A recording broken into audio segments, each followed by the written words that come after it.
Informații despre mediul de afaceri din România, oportunități de investiții, modalități de finanțare a micilor afaceri, posibilități de accesare a fondurilor europene, reportaje, interviuri, știri, într-un talk show moderat de Sorin Burtea.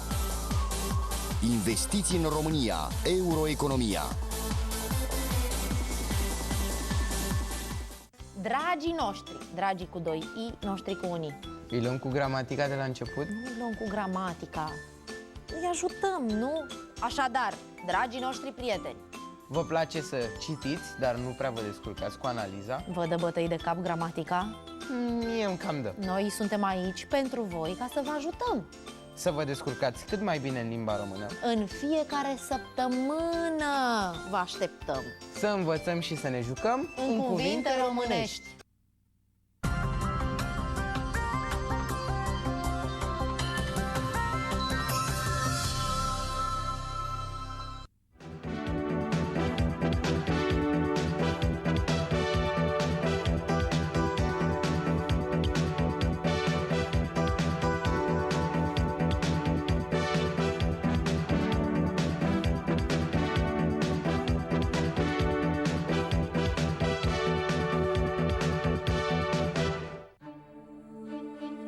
Creațiile arhitecților sunt o permanentă prezență în viața locuitorilor oricărui oraș contemporan. Bucureștiul, desigur, nu face excepție, numai că talentul și efortul depus de autorii marilor proiecte arhitectonice rămân adesea anonime. Multor bucureșteni, numele Haralamb Georgescu nu le spune prea multe, deși au trecut cel puțin odată pe lângă halele Obor sau blocul Patria, ori au cinat în vreun restaurant din Herăstrău. Am enumerat doar câteva dintre edificiile imaginate și proiectate de Horia Creangă, dar și de partenerul său, Haralamb Georgescu. Bubi Georgescu, așa cum îi se mai spunea, este un arhitect român din Statele Unite, mai puțin cunoscut la noi, dar de mare valoare. De curând, creațiile sale au fost recuperate de o echipă de cercetători de la Muzeul Getty din Los Angeles. Născut la începutul secolului trecut, Haralamb Georgescu a absolvit în 1933 școala de arhitectură. Își deschide imediat apoi propriul birou, iar comenzile și lucrările nu se lasă prea mult așteptate. Primele sale proiecte se vor concretiza în construirea a 2 imobile cu apartamente pe strada bucureșteană Dr. Lister. După un an însă, acceptă cu plăcere invitația lui Horia Creangă de a-i deveni un foarte apropiat colaborator. Cei 2 arhitecți, amândoi adepți ai modernismului, vor contribui astfel la evoluția arhitectonică a capitalei României din perioada interbelică. Haralamb Georgescu devine în 1936 arhitect consultant la primăria orașului București, câțiva ani mai târziu va fi numit profesor la Facultatea de Arhitectură, iar în toamna lui 1943 este cooptat în comitetul de redacție al revistei de artă Simetria. În paginile acestei publicații își va declara crezul: arhitectura trebuie să manifeste în cel mai înalt grad aceleași legi morale ca și omul. Trebuie să fie onestă, simplă, modestă, curajoasă și spirituală. Desigur că un profesionist cu asemenea idealuri nu avea cum să-și găsească locul în noua societate comunistă care s-a instalat rapid și în forță în România la mijlocul secolului trecut. He decided to leave Romania in 1948. It was under the pressures that were being put upon him in the university. His colleagues were being put in prison. He was at the Black Sea telling my mother that he was afraid that they were going to be knocking on his door next to be put in prison. And a captain happened to be sitting at the table next to him and overheard the conversation. He had a ship that was taking wine from the Black Sea to Argentina. He said if they were to swim to the boat the next day, that he would stow them below deck behind the wine cask, that there was one hatch that had a seal that they had not put and fastened, that there was a way to get them down. So they went and got their documents and whatever money they had and put it in a plastic bag and swam to the boat and went below these wine casks for 2 weeks. Their first stop was New York, where they stopped to get fuel and provisions for the ship. The captain said to my father that you and your wife go look at New York. You're an architect. You're going to really appreciate the buildings in New York, and come back at 1 o'clock in the evening, and we'll set sail for Argentina. So my dad and my mom showed up at the dock an hour early, and the boat had left. La doar câteva luni după ce a ajuns din întâmplare în Statele Unite, Haralamb Georgescu devine profesor asociat la Universitatea Lincoln din Nebraska. Dorința de a crea l-a făcut să părăsească activitatea didactică pentru că vroia mai ales să proiecteze și să construiască.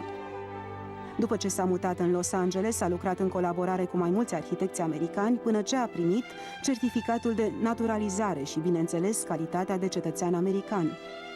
Apoi și-a deschis propriul birou de arhitectură, asociindu-se și cu alte firme din domeniu pentru a desena și ridica mai multe reședințe, blocuri, restaurante sau cluburi. Talentul său pedagogic l-a păstrat doar pentru fiul său, Christopher, pe care l-a îndrumat către arte și care este acum un sculptor de succes în America.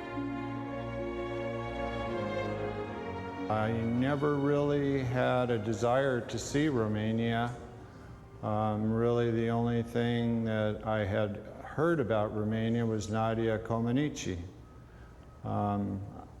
My father never really talked about Romania.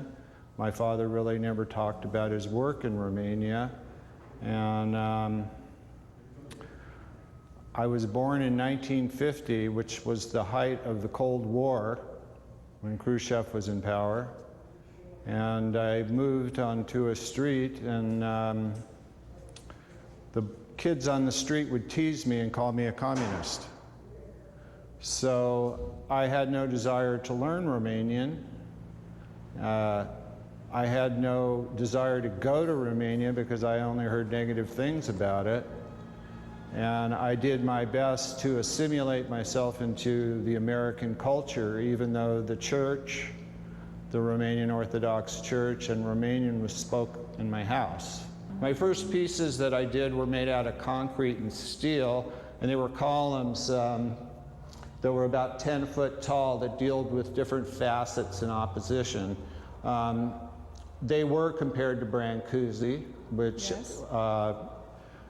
And they were compared to some other artists in Venice, but I think that they were primarily looking at the fact of the verticalness of that and comparing it to the endless column that is in Targoju.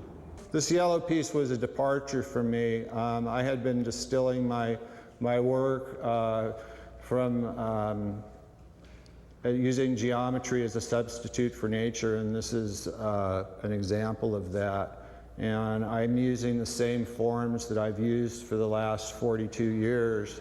And this was, in a way, one of a very successful series because most people have no knowledge of art and it's easy for them to relate to. They can see a leaf in it. To me, they are the point in space that circles have in common. And also, this was a departure for me as I've always used natural materials and I started using bright colors. These pieces in the back are more about what's not there than what is there. I've cut away from the center of these prisms and created forms in the interior, which is an invisible space, which I'm trying to define, which makes the sculpture a template for that negative space. So the actual space that I'm concerned about is what's going on in the interior. And these pieces, too, are linked to my other pieces in that they are columns, but set together and held at the top with a skylight to bring light down through the center and that they can work and oppose each other. This is a prismatic centrifuge blue and prismatic centrifuge white. These three pieces are one piece. They are my trademark column, which has been started with the division of the cube. My work is about the circles in space that pieces that these radiuses have in common. It's the space in the outer space that's being activated. These are simply the polarities that project the outer space, which is being reacted inside. Nu doar Christopher Georgescu duce mai departe zestrea artistică pe care a moștenit-o de la tatăl său. Câțiva tineri arhitecți și antreprenori americani au redescoperit în urmă cu câțiva ani eleganța, frumusețea și ingeniozitatea unei reședințe construită în anii 60 de către Haralamb Georgescu pentru unul dintre bunii săi prieteni, Pier Maria Pasinetti. În anul 2007, după dispariția primului proprietar, casa Pasinetti a fost restaurată și astfel una dintre creațiile reprezentative ale lui Haralamb Georgescu a fost repusă în valoare. Date fiind eforturile remarcabile ale echipei care a renovat imobilul, lucrările arhitectului român au atras atenția Departamentului de Arhitectură și Artă Contemporană din cadrul Institutului de Cercetare afiliat Muzeului Getty din Los Angeles.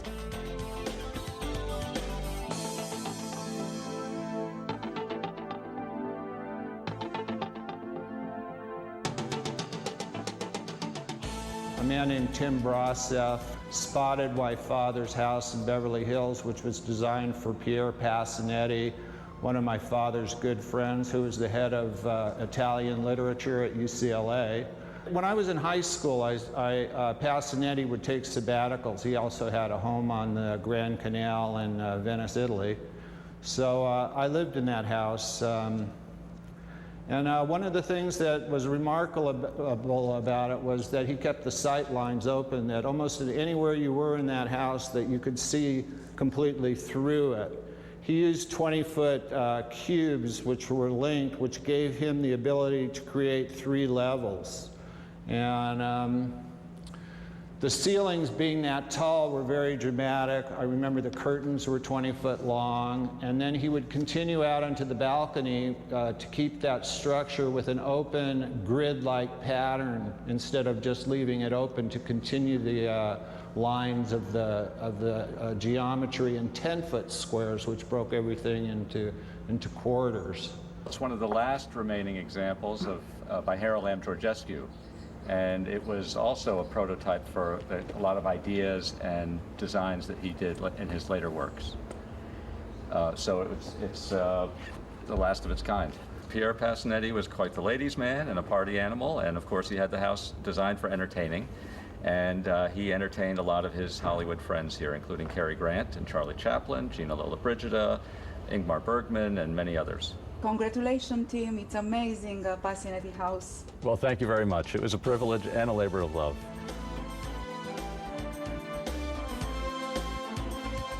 The house was designed for a bachelor. It was, I believe, 2,400 square foot. It had 1 bedroom and 3 baths. There was a slew of parties there, and he was actually known on the street as Pasinetti because of his wild parties and his. I think that one of his main interests in teaching at UCLA were the beautiful girls. Alături de Casa Pasinetti sunt multe alte proiecte care i-au adus o bine meritată recunoaștere profesională lui Haralamb Georgescu. Printre altele a stârnit interes un studiu de reașezare a zonelor periferice ale orașului Los Angeles, care nu s-a materializat, dar care a câștigat respectul colegilor săi, arhitecții californieni. Deși nu a pregetat să-și dedice talentul, creativitatea și eforturile modului de viață american, a păstrat întotdeauna o legătură specială cu românii aflați în Statele Unite. De fiecare dată când i-a fost solicitat sprijinul, a răspuns cu abnegație nevoilor comunității. He did 2 churches, 2 Romanian Orthodox churches, one in Michigan and one in Cleveland. And he did them both for $1. He wanted to do them for nothing, but there was a place on the contract where you had to put a number, so he put $1. And I believe today that he is pulling the strings for me now. The sculpture on Palm Canyon Boulevard is located directly across the street from a famous nightclub he did in the 1950s called the Chi-Chi Club. Now, what are the odds of me having a sculpture across the street from my dad? I don't find that coincidence. So I believe that his work that he did for the church has gone on to transpire, and I feel that I'm almost a channel for my father. I look at his picture and I talk to him every day. Într-o expoziție consacrată realităților americane și organizată la sfârșitul anilor 70 de Ambasada Statelor Unite la București, lucrările lui Haralamb Georgescu din exil sunt pentru prima dată popularizate la București.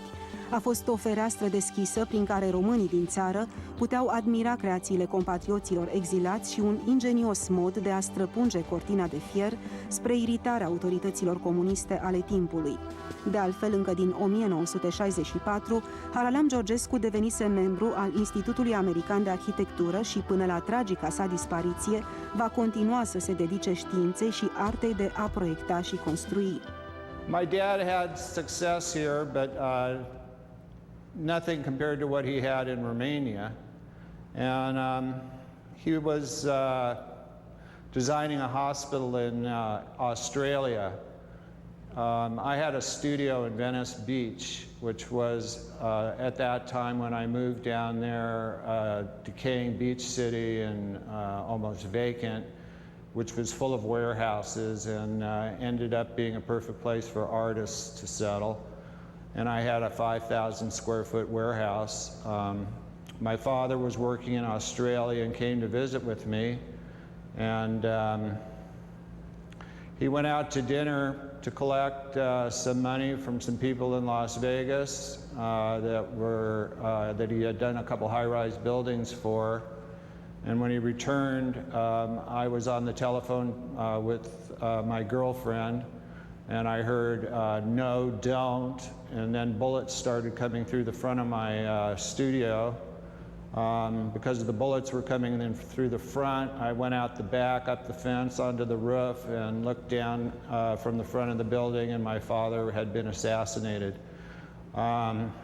He made it through Hitler's bombing. He made it through the communist occupation and ended up dying on the streets of Los Angeles. Kind of ironic. I just wanted to say one more thing, that what was amazing was that my father was dead for 30 years, and after this Passanetti house was restored, the Getty Museum became interested in it and made a meeting with me, and I acquired the archives which I had.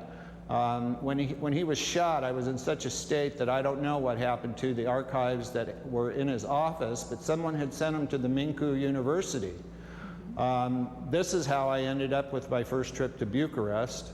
And I was accompanied with Wim DeWitt from the Getty Research Institute. And I was quite amazed that my father started getting this recognition. He was on the internet after being acquired by the Getty, and the Mincu University saw the post that and contacted me and said that they were in the process of putting a show together in a book on my father's work in Bucharest.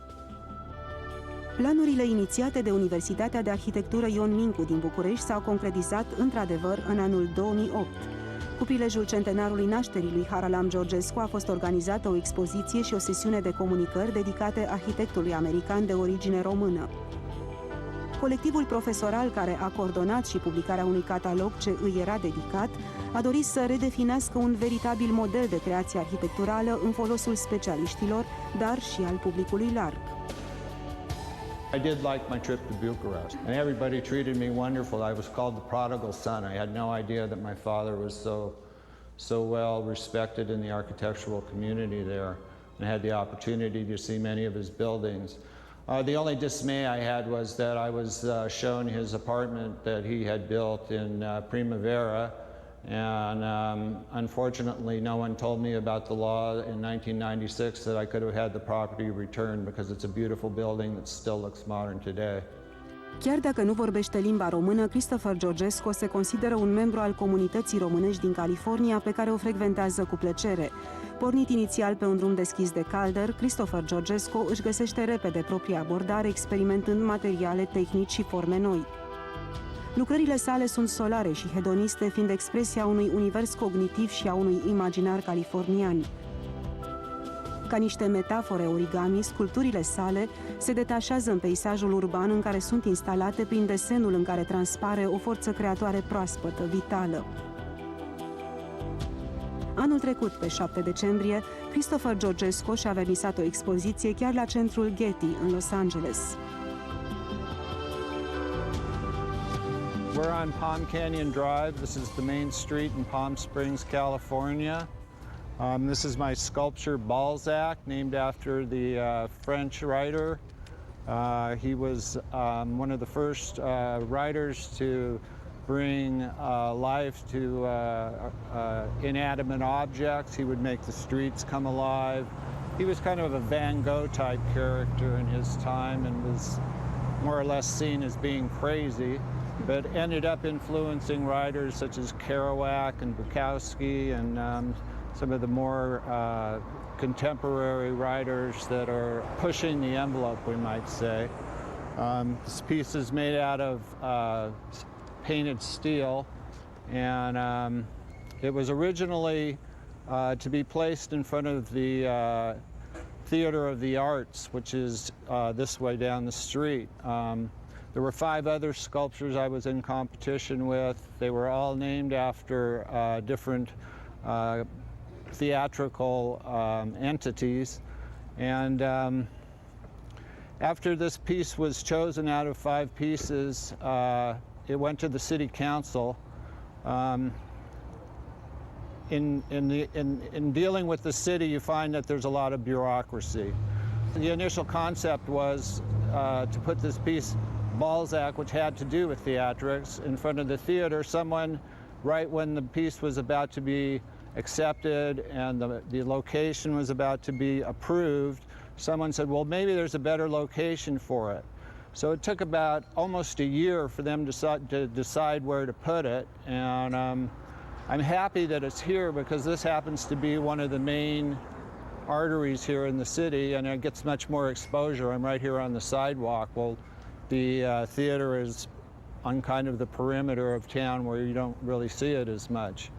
I strive to do my sculptures in 3 dimensions. Paintings are flat, sculptures are 3-dimensional, and I start from a minimal background. My father was an architect, and he was a modernist, and the basic element of modernism is the cube. So I was born in 1950, so when I started my art career in Venice Beach, California in 1968, it was a post-minimalist time when pop art was beginning to come into fashion, but minimalism was still in forefront and still being explored. So as a kid coming out of school, it was easy for me to relate to this minimalist activity because of my background. Watching my father design buildings in 20-foot sections of cubicles, which he would break up into different layers, maybe 3 different floors in a 20-foot by 20-foot and continuum of 20-foot cubes. So instead of going with the cube, I decided to get into division of the cube.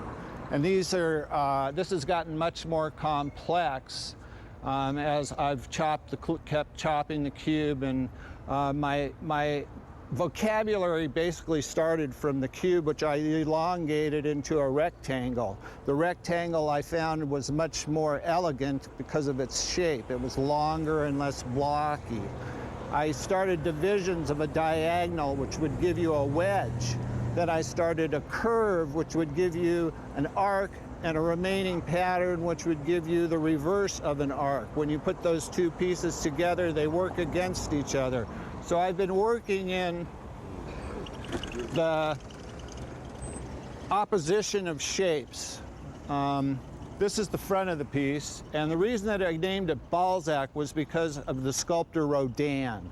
He did a bronze of Balzac, which was at the LA County Art Museum. I saw it when I was a child, and I always remembered it. It was Rodin was very hands-on type of sculpture and very massive, but it had this look of him looking over his shoulder like that, which this over here became the shoulder. And from this back angle, you get that feeling of him looking over his shoulder as a Rodin sculpture would. This is the angle where I got the title for this sculpture, Male Figure of Balzac. I see this is the shoulder and this is the head. It's an abstract version of a male figure. I do try to work in different three-dimensional angles. The top being the head and the shoulder thrust forward. From the back, you can see an uplifting almost as a spirit leaving the planet. It has that upward thrust. I work very hard to make my pieces work in 360 degrees. La fel ca și tatăl său, arhitectul Haralamb Georgescu, Christopher Georgescu este un creator ale cărui lucrări îmbogățesc spiritualitatea americană de pe coasta de vest. Ei fac parte totodată din zestrea culturală pe care poporul român o dăruiește universalității.